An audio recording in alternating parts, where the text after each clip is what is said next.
Welcome to another episode on the channel. In today's video, we have what could very quickly turn into a complete disaster, and that is a 2009 Land Rover LR2 with 198,000 miles on it. I picked it up really cheap from my dentist. He replaced it with a new Cyber Beast Cybertruck. He wanted to get rid of it. He said it has what he believes to be a bad alternator, but we'll check that out. But otherwise, it runs and drives and drove itself up on the trailer. So let's get it off the trailer, get it into the garage, and take a quick look at it.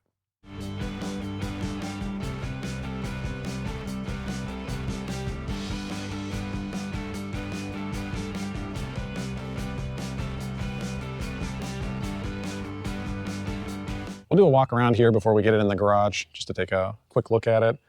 It's really not in bad shape on the exterior. It's got a few door dings in it, some light scratches, that'll all buff out. The hood is pretty dull, but the clear isn't flaking off of it, so I'm gonna try to maybe lightly wet sand it, maybe some aggressive polish will polish it up. I'm sure it won't look 100%, but we can get it looking a lot better than this. And the same with the front part of the roof here. Well, actually the whole metal portion of the roof. These side pieces, I can take those out and repaint them. The headlights will clean up. The front bumper, I can buff that out. The wheels have a little bit of curbing, but not bad. Same on this side, repaint. It's just a little dirty, like down in the cracks and over here, because it sat outside.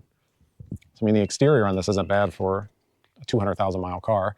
They've owned it for 10 years and they put 70,000 miles on it.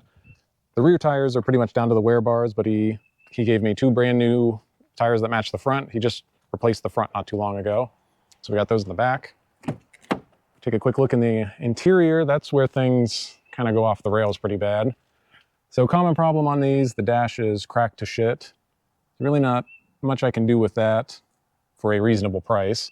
So the dash will probably just have to stay the way it is. There's a crack in the windshield right down the center. And another common problem with these, the seat bottoms are destroyed. So I'm not sure if I can have that repaired. The worst part is the outside bolster here. So maybe I can have that repaired.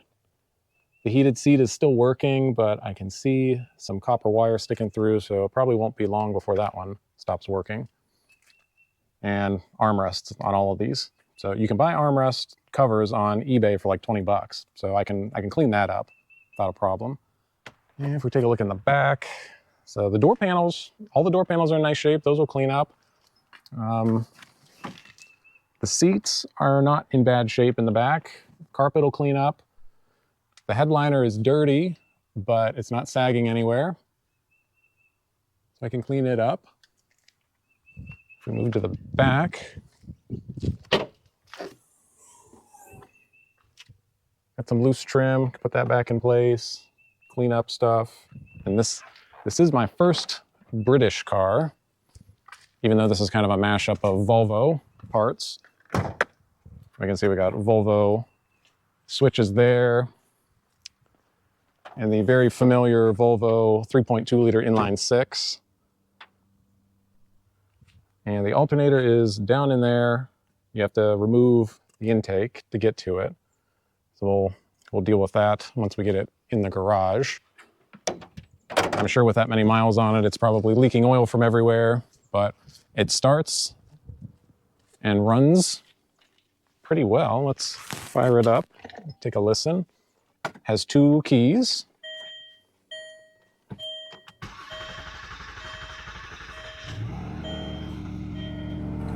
It did that before too. Maybe losing some fuel pressure. I mean, there's no ticks. When I started to load it on the trailer, it had been sitting for a few weeks. There was no noise out of the engine on startup. This thing is smooth as can be. So we'll see, it might be a pretty healthy engine. Might be worth throwing some money at it, get it cleaned up and resell it. So I guess we'll put it in the garage and get it up on the lift.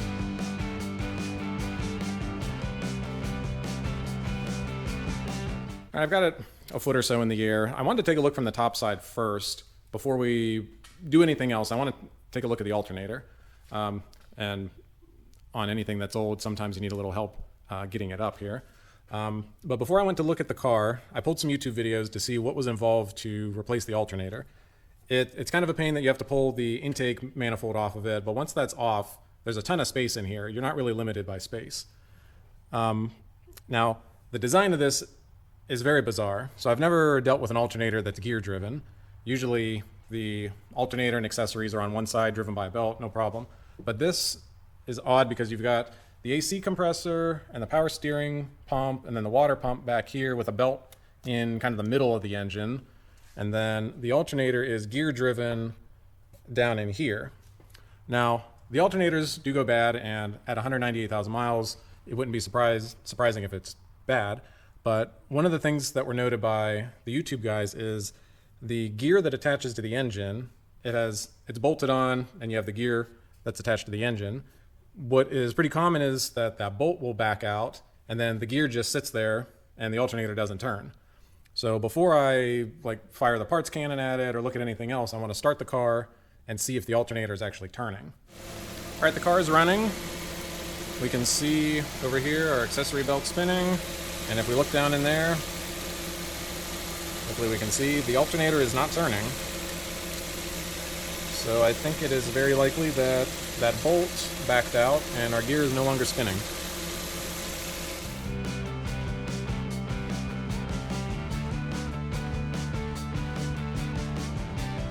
Let's take a quick look under it, see what's going on. I pulled off the belly pan and it is leaking something pretty heavily.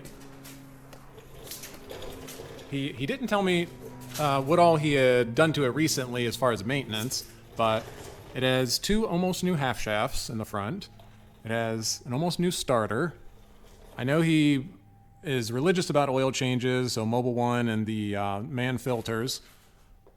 There, before we get to the oil leak, there's no play in any of the suspension. None of the struts are leaking. This stuff looks fine. Getting some stress and age cracking in the bushings, but they're not torn or anything. Same with the tie rods there, our FoMoCo suspension components. It may need a sway bar link at some point, but it's still tight. Just has some grease leaking out of it. And same thing on the passenger side. Nothing leaking over here with the suspension. Sway bar link in the future maybe. The front pads are good. No issues there. But the elephant in the room here, this thing has a very substantial oil leak. I'm assuming oil. It could be power steering. The oil is full. I'm not sure when he changed it last or if he added any, but the oil is full. The power steering reservoir is low. So it may be power steering fluid, I'm not sure, but it is coming from up high somewhere. So I'll have to pull some stuff up top to see if we can figure out where it's originating from. Because if I come back here, it's pretty wet. It's pretty wet on the bottom of the water pump, and to the left of that is the power steering pump. So maybe it's leaking from there, I'm not sure. But nothing else is leaking. The half shafts, maybe he had to do the seals, I'm not sure, or if it was just the half shafts, but transmission's dry on the sides, on both sides. Nothing leaking from the transfer case that I can see. Let's move to the back. Oh, and we can take a look at how clean this thing is. It lived the beginning of its life in Charlotte, and then it came to South Carolina. You can see there is zero rust under this thing for having 200,000 miles on it. This thing is super clean underneath. And like the front suspension, we've got some weathered bushings, but nothing is clunking, no looseness, no leaking struts. There's a little bit of kind of dried oil over here on the rear differential, but we're not going to worry about that. It's really the only thing it needs are, in the back, 2 tires, and it needs brake pads, both of which he gave me. I guess we'll lower it down. I'll pull some stuff off of the top of the engine, and maybe I can kind of find the origin of that oil leak.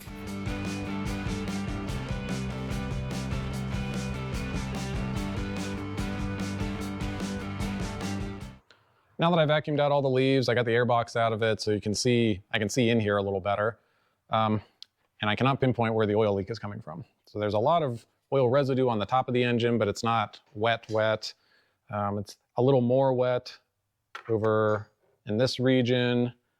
It's very wet down on top of the transmission and kind of on the side of the engine over here.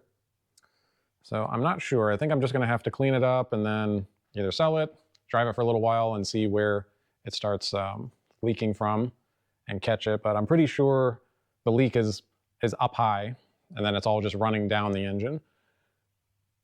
So that's that. Now with the airbox out, we can see a little better the belt routing over here. So this is very bizarre. So you've got the air conditioning compressor over here, the water pump and power steering pump are back here under the battery, and then the belt runs down in there. So to replace the belt, you have to pull off the AC compressor, take the battery out, you have to undo the power steering pump, move it out of the way. It has a weird connection, like spring-loaded connection on it that goes to the water pump, and then while you're in there, you might as well do the water pump. When I bought the car, he said that you'll probably need to do a belt and everything as well, but when I started the car, it's completely silent over here. There's no squeals. And looking at the belt, I can see where it wraps around the idler. It isn't weather cracked or anything. It's a Ford belt. So I think the previous owner had it replaced at some point. So he hasn't done it in the 70,000 miles in 10 years that he's owned it, but the belt looks perfectly fine. I don't really want to go and replace that if it's not necessary. So I think really the only thing keeping this thing from running and driving now is the alternator. Mechanical inspection continues, and overnight I gathered some more information from my buddy / dentist guy that I bought it off of, that in the last year it's had a new AGM battery, new starter. He said that thing dies every 3-4 years. He did front tires and the transfer case / PTO unit. It went bad, so he replaced that and the drive shaft with used ones, so that has new fluids. He's also done, while he's owned it, so that's 70,000 miles, he's also done the transmission fluid and the rear differential fluid. Brake fluid's done every couple years. Oil changes are every 5,000 with Mobil 1 and man filters. And just looking at other things, so the like the power steering fluid, for example, it's pretty clear. It doesn't smell burnt or anything, so I think that has been done. He didn't say anything about that, but I highly doubt that's original. And then I pulled one of the spark plugs. These are NGKs. They look fine. They're not burnt. Everything looks good there, if it'll focus on it. Yeah, that looks fine. And then looking down in the cylinder, if we can see it, probably not. There's some deposits on top of the piston, but I don't think that's out of the ordinary for something with this many miles on it.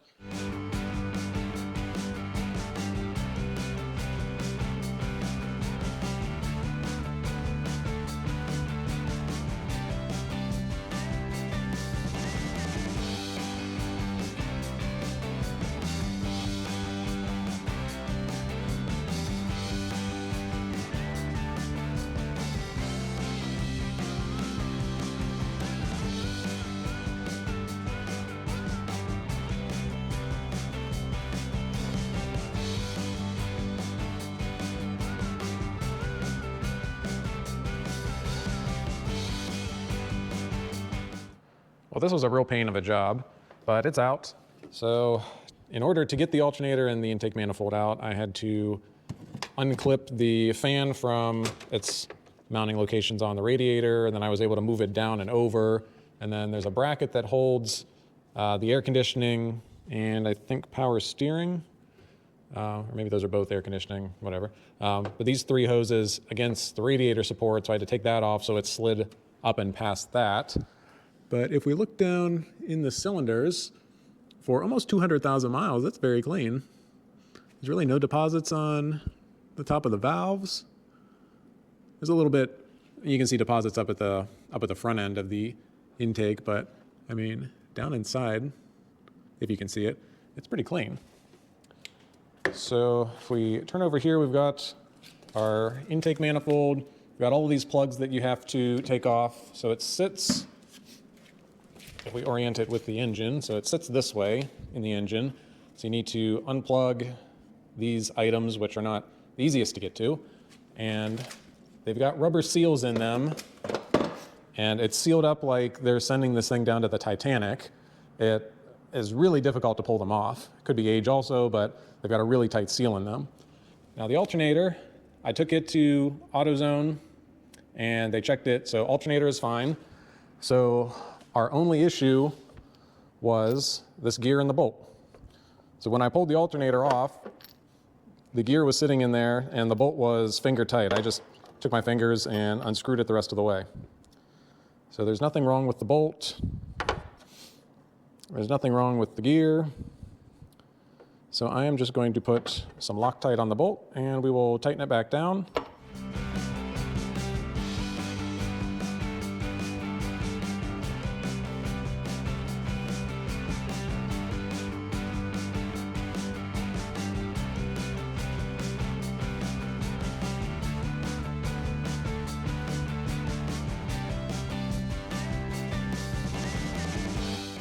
All right, I've got everything back together, everything's tightened down, so I guess we will start it and see if it catastrophically explodes or if it just runs.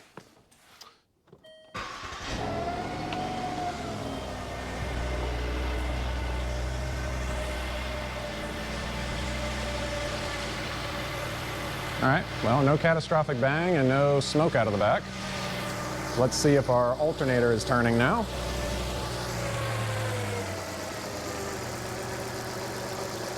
And it is.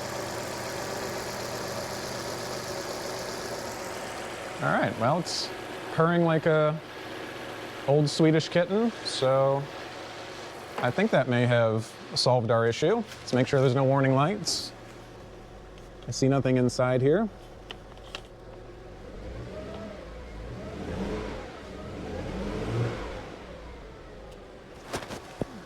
Yeah, it seems to be running pretty good.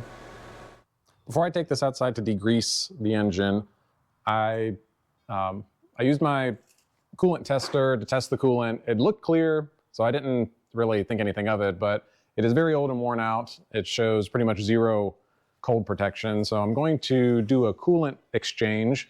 I'm not flushing the system. I'm just gonna drain and refill a couple times, and that should be good enough.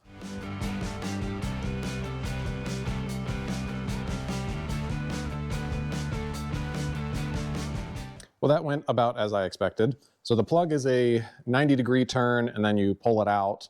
It has an O-ring on it, so it was stuck pretty decent. So with a lot of wiggling, it finally came out, and then coolant just shot out of it all over the transmission and then down into the bucket in the pan. So at least the pan caught most of it and the bucket the rest, just a little bit on the floor.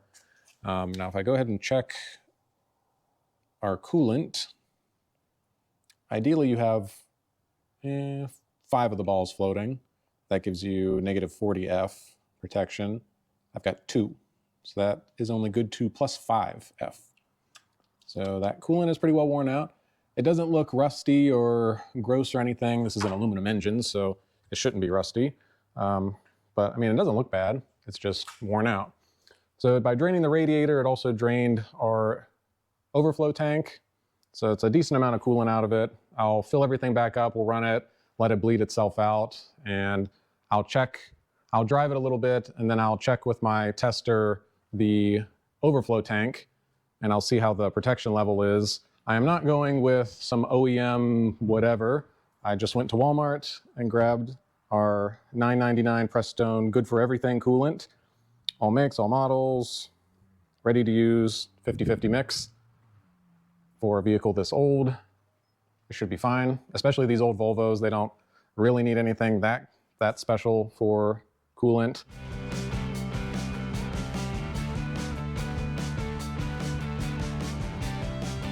All right, before we take it for a drive, let's do a quick suspension check. I like to do that in grass because the grass has pretty much high frequency vibrations, and the grass pretty much filters out any road noise, so you can hear anything that's going on in the suspension.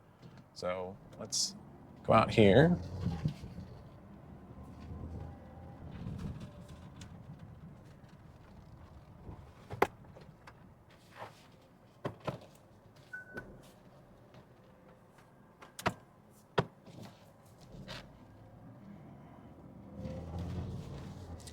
I don't hear anything.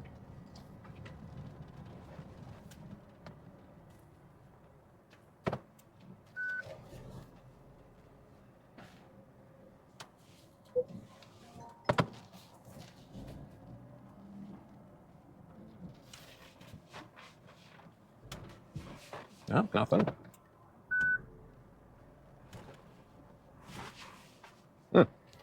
I hear nothing. So I think we're pretty good on the suspension. Now let's do a little Land Rover check.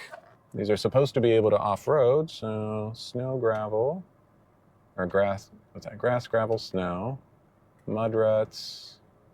Yeah, we'll try mud ruts. See what happens on this slight incline here.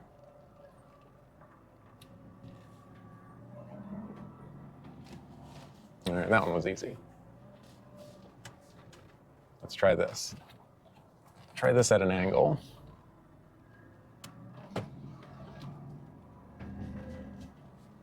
And had no problem with that. This thing is very solid. I'm very surprised and impressed. Let's see, downhill descent control. See if that works. Yeah, slowing it down without my foot on the brake. You know, come up to the hill. Yeah.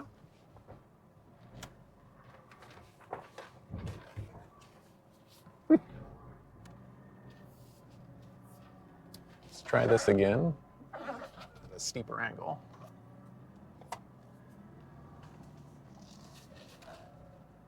Yeah, it handled that fine. That's kind of child's play, but it worked well. So I guess we'll take it out on the road, see how it handles out there. All right, let's go ahead on an inaugural run here.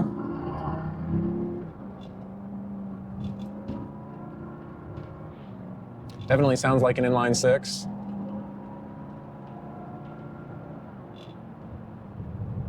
Shifting okay. We'll be easy on it. It's not up to temperature and it's a very old car, so I'm definitely not gonna redline this thing. 60 miles an hour, settled right in to top gear, 1800 RPMs. It's quiet.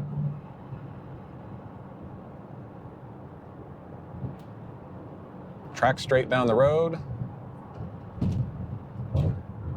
No vibrations in it. I mean, the shifts are good. Exhaust sounds a little bit weird. I don't know if that's normal, but it sounds kind of loud. But nothing underneath looks broken or rusted out. And the suspension feels good and tight. The steering's tight. I'm noticing a metal grinding noise over here in the front left when I make right-hand curves. I think I bent the backing plate when I put the wheel on. It's blowing hot heat. So we can turn on the seat, see if that works. As far as I know, everything works in it.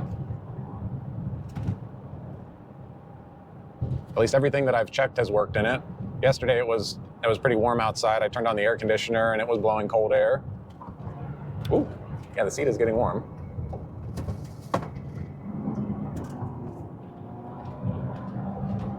The brakes are pretty solid. No vibration, stops straight.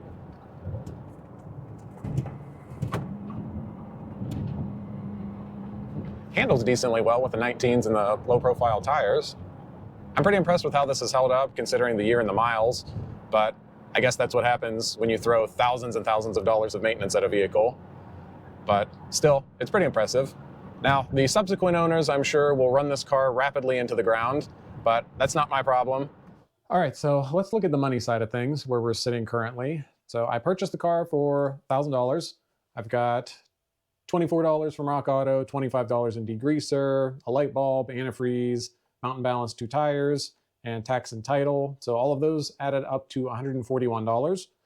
Now I have a mechanically sorted out, minus the oil leak, possible oil leak. So I've got a sorted out car, running, driving, for $1,141. That doesn't seem like a bad price in today's market. And in the next video, I will detail it, the interior and exterior, and fix some trim pieces. But that stuff still shouldn't be that expensive. I've got the equipment and the polishes, so it's just a few trim pieces. So I should be well under $2,000 into this car. So I guess make sure you like and subscribe to the channel to keep up with this project, and also a convertible that has shown up. So thanks for watching.